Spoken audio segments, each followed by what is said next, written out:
pemuda muslim ketemu pemuda muslim lainnya berjumpa di jalan, tidak lagi ada namanya assalamualaikum, tidak ada. Yang ada hanyalah ucapan orang-orang tidak beriman. Seperti apa? Hai bro, halo Ces, betul? Betul bu? Halo bro, halo Ces, apa kabar? Langsung nggak ada assalamualaikum. Padahal salam ini diajarkan sama Nabi kita Muhammad SAW dan ditafsirkan para ulama bahwa salam itu ada 70 manfaat dan istimewa diberikan kepada umat Muhammad yang menjawab salam. Saya belum masuk ceramah tentang nisfu Sya'ban karena ini tadi saya dengar salamnya saja sedikit sekali. Para ulama mentafsirkan tentang salam ada 70. Yang pertama salam ditafsirkan 70. Apa tafsirannya? Pertama, salam itu memiliki keselamatan 70. Keselamatan keluarga, tetangga, kerabat, keselamatan diri kita, rumah kita, perjalanan bisnis kita, kantor kita, semuanya sampai terakhir keselamatan kita untuk masuk ke dalam surga. Itu sampai terakhir keselamatan akhir kita dalam ucapan kalimat la ilaha illallah, keselamatan sampai 70. Ini baru salam, belum rahmat. 70 juga diberikan oleh Allah. Apalagi keberkahan 70. Jadi Nabi SAW memberikan kita keistimewaan tentang salam, maka ucapkan keselamatan itu untuk membawa kita keselamatan. Jadi kalau kita jawab salam, insya Allah saya doakan khusus bagi bapak-bapak, ibu-ibu. Jawab salam. Assalamualaikum warahmatullahi wabarakatuh.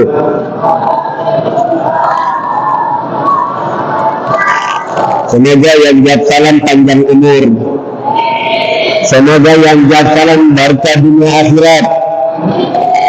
Semoga yang jawab salam insya Allah masuk surga tanpa dihisab.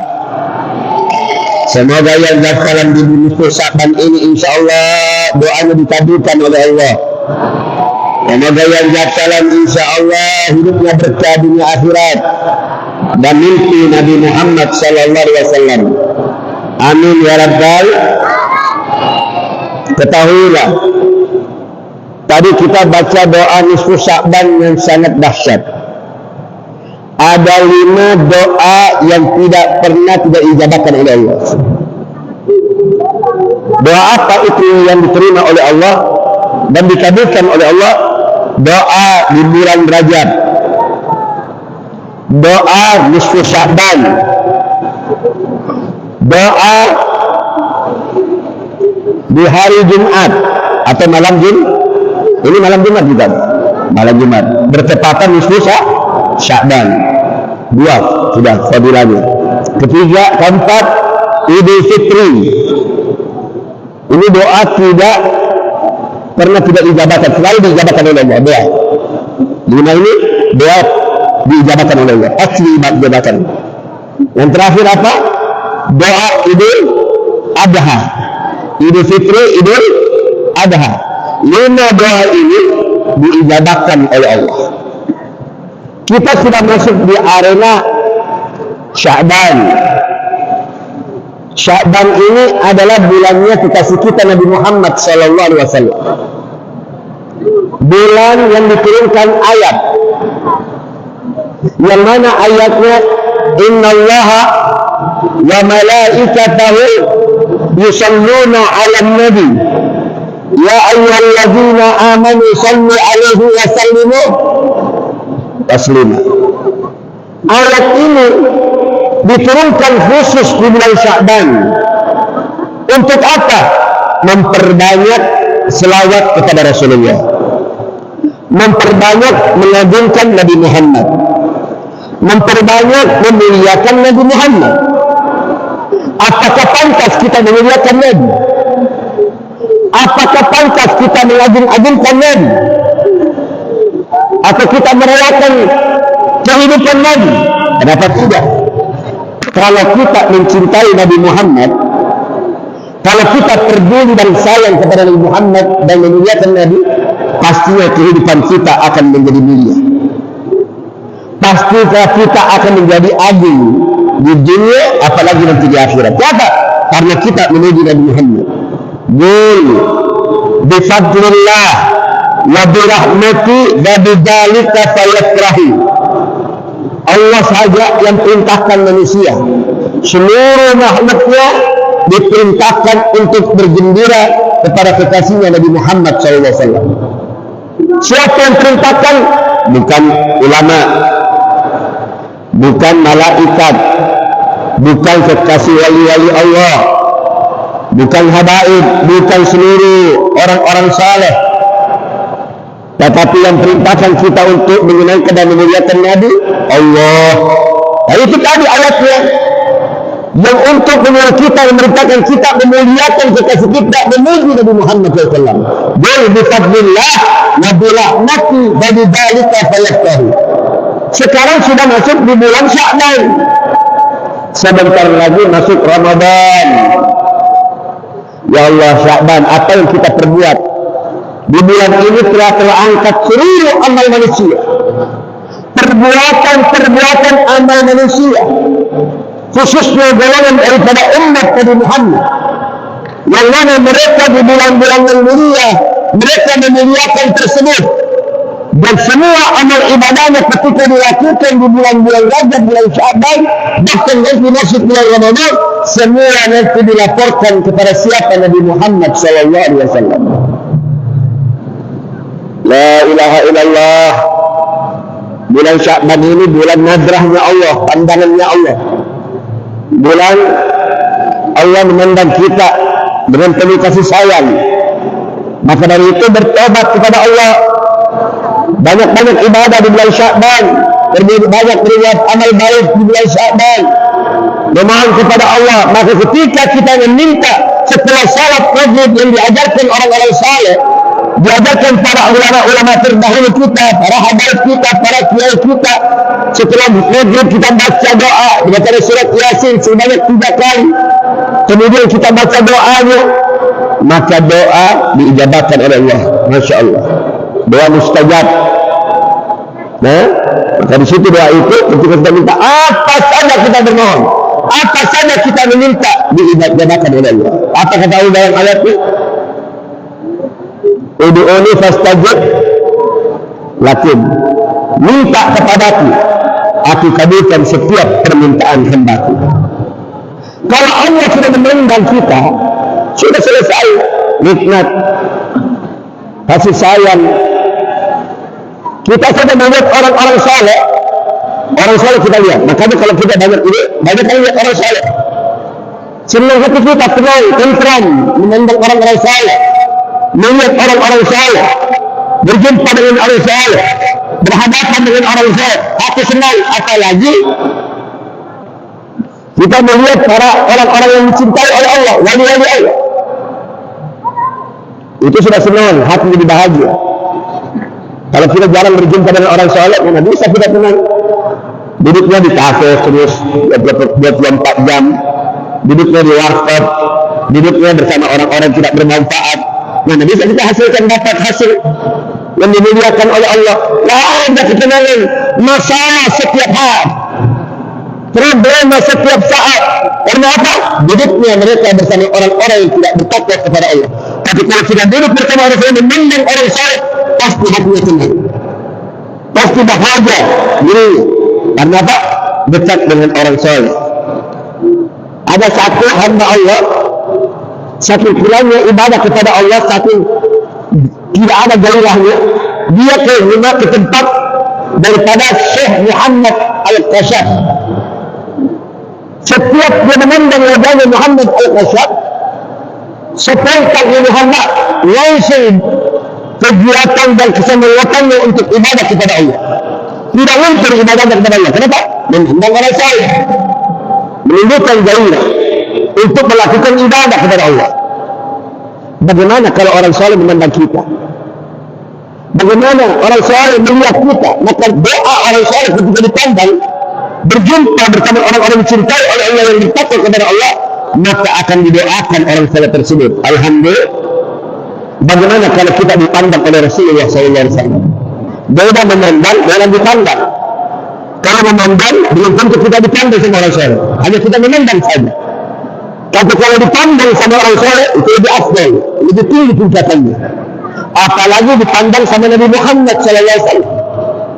Dilihat sama Nabi, disaksikan sama Nabi, bahwa fulan ketika aku melihatnya, didoakan kita oleh Rasulullah, maka insya Allah kita akan dijamin oleh Allah surga di dalamnya. Amin. Ya Rabbal Alamin. Itu tingkatan orang Nabi SAW. Bagaimana kalau dipandang oleh Allah, dilihat oleh Allah, sudah pastinya dia surga. Pasti dia duduk di dalam surga sama Nabi Muhammad SAW. Karena di bulan ini bulan istimewa. Kalau kita banyak selawat, jangan tinggalkan selawat. Penting sekali. Doa diijabahkan. Di zaman dulu kisahnya Imam Ahmad bin Hanbal. Siapa tidak kenal Imam Ahmad bin Hanbal zaman? Ulama besar, alim, mengerti tentang syariat, tarikat, hakikat, marifat. Kalau di sini kita lihat orang tua kita di sini kebanyakan yang sudah belajar dengan tasawuf. Ada yang belajar tasawuf, ya. Kalau sudah umur 60-70 itu sudah senang belajar tasawuf tentang hakikatnya. Kalau syariatnya sudah beres, baru menuju tarikat, jalan menuju ridwan Allah. Setelah mendapatkan tarikatnya, baru mendapatkan hakikat. Bagaimana cara mendapatkan hakikat? Kesucian hatimu. Kalau hati ini bersih, saya tanya, ini penting.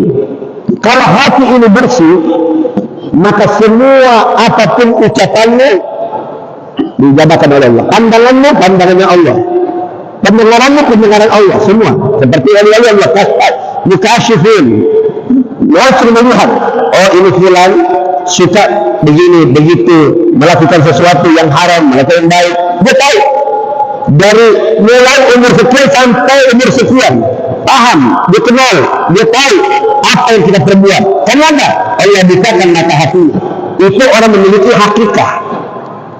Ilmu hakikat. Bagaimana kalau memiliki ilmu ma'rifah?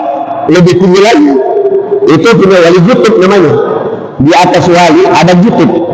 Itu Jutubul Azaman, Jutubul Aqtab, Jutubul Daus. Dan dimiliki oleh siapa? Al-Habib Abdullah bin Ali Al-Haddad, Al-Habib Ali bin Muhammad Al-Hadsi, Al-Habib Abdurrahman As-Sujad Mujaddam Masani, Fadil Mujaddam. Semua wali-wali terbesar di zamannya memiliki madhab Jutubul Daus, Jutubul Aqtab. Itu mereka memiliki karena apa? Sudah memiliki ilmu ma'rifah di hadapan Allah SWT. Makanya kalau orang memiliki ma'rifah itu nggak cuma cinta dunia, nggak ada juga dicintai. Cinta kendaraan tidak ada, cinta harta tidak ada, cinta wanita tidak ada. Semua tidak dimiliki. Yang dicintai cuma dua. Orang memiliki ilmu ma'rifah cuma dua. Apa yang dicintai? Allah dan Nabi Muhammad SAW. Ini dua saja yang dicintai, yang lain tidak ada. Mau hilang hartanya tidak pusing, mau hilang istrinya tidak pusing, mau hilang segala-galanya tidak pusing. Tapi jangan hilang Allah di hatinya. Dia takut hilang Nabi Muhammad di hatinya. Yang lain boleh hilang, tapi dia ini tidak akan hilang karena dia memiliki ilmu ma'rifah. Kembali kepada itu. Imam Ahmad bin Hanbal memiliki ilmu tersebut dan tidak diragukan ilmunya. Ketika Imam Ahmad setelah sholat dia tertidur. Dalam tidurnya Allah gerakkan hatinya Imam Ahmad bin Hanbal. Perhatikan, ini kisah nyata, kisah hebat. Allah menggerakkan hatinya Imam Ahmad bin Hanbal. Ketika dia terbangun dari tidurnya, dia ingin berangkat di suatu tempat tapi tanpa arah dan tujuan. Tanpa arah dan tujuan, bukan tempat tidur, bukan tempat istirahat, tapi tempat ini tempat zikir kepada Allah, tempat selawat kepada baginda Muhammad SAW. Subhanallah, Imam Ahmad tidak sombong, tidak berkata saya ini Imam Ahmad, saya ini ulama. Dia keluar dari masjid. Ketika dia keluar dari masjid, dia berjumpa sama orang soleh. Orang soleh ini menawarkan tempat. Hai hamba Allah, engkau ini baru saya lihat di kampung ini, belum pernah saya lihat. Saya ini orang musafir tanpa arah dan tujuan. Apakah kau ingin hajat tumpangan? Iya, saya membutuhkan tumpangan. Kalau begitu silakan duduk di tempat saya dan bersihkan tempat itu. Setelah dibersihkan tempat itu, dia duduk. Imam Ahmad dilebarkan selendangnya, lalu dia berkata, dia duduk sambil zikir kepada Allah kembali. Dia lihat hamba ini yang memberikan tumpangan, membuat roti sambil zikir kepada Allah. Setelah itu dia berdiri penasaran, dia bertanya, hai fulan, inikah yang kau lakukan setiap hari? Membuat roti sambil kau zikir kepada Allah. Jumpa dengan Imam Ahmad bin Hanbal. Subhanallah, Imam Ahmad kaget. Apa yang kau minta? Ingin berjumpa dengan Imam Ahmad bin Hanbal? Iya. Setiap hari aku berdoa dan menangis di tengah malam agar aku dapat berjumpa dengan Imam Ahmad bin Hanbal.